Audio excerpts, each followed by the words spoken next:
Hi అండి అందరికీ welcome back to our channel Srinu మహా.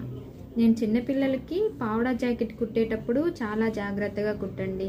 ఎందుకంటే చిన్నపిల్లలు కాబట్టి ఏడుస్తారు, ఎక్కడైనా గుచ్చుకుండేటి కనుక ఉంటే అని చెప్తూ ఉంటాను కదా. సో నేను ఎలా కుట్టానో చూపిస్తాను రండి. బ్లౌజ్ అంతా ఇలా ఉంటుంది. నేను ఇక్కడ కింది వైపున కట్ వర్క్ లాగా పెట్టేశాను. అయితే లోపల పక్కన ఎలా ఉందో చూపిస్తాను చూడండి.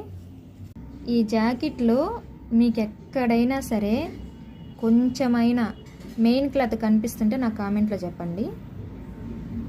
చూసారా, ఫినిషింగ్ కానివ్వండి, ఇలా ఆమ్ రౌండ్ హ్యాండ్స్ దగ్గర కానివ్వండి, నెక్, ఇక్కడ కట్ వర్క్ పెట్టాను కదా, ఈ కట్ వర్క్ ఇదంతా కూడా నేను చాలా జాగ్రత్తగా కుట్టనేది వేసానండి.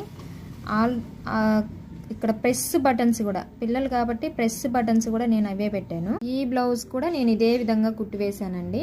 ఈ బ్లౌజ్ రివర్స్ చేసిన తర్వాత హ్యాండ్స్ దగ్గర ఈ ఫ్రిల్స్ పెడితే ఇక్కడ ఖర్చు కనిపించాలి, కానీ నేను ఎక్స్ట్రా లైనింగ్ క్లాత్ అనేది వేసి ఈ విధంగా కుట్టు అనేది వేసానండి. ఎందుకంటే పిల్లలు కదా, గుచ్చుకోకుండా ఉంటుందని. ఫినిషింగ్ కూడా ఇదే విధంగా ఉంటుంది. చూసారు కదా ఈ రెండు బ్లౌజులు ఎలా నేను స్టిచ్ చేశానో పిల్లల కోసమని. సో మీరు కూడా ఇలాగే కస్టమైజేషన్ ఎవరైనా చేయించుకోవాలి అనుకుంటే నా వాట్సాప్ నెంబర్ని స్క్రీన్ పైన ఇస్తాను. ఎవరికైనా ఇంట్రెస్ట్ ఉండేవాళ్ళు కాల్ చేయండి, వాట్సాప్కి మెసేజ్ చేయండి. ఓకేనా ఫ్రెండ్స్, ఇలాంటి మంచి మంచి వీడియోస్ నేను ముందు ఇంకా మీకు పెడుతూనే ఉంటాను. ప్లీజ్ లైక్ చేయండి ఫస్ట్, అలాగే సబ్స్క్రైబ్ కూడా చేస్తారని ఆశిస్తున్నాను. Thank you for watching.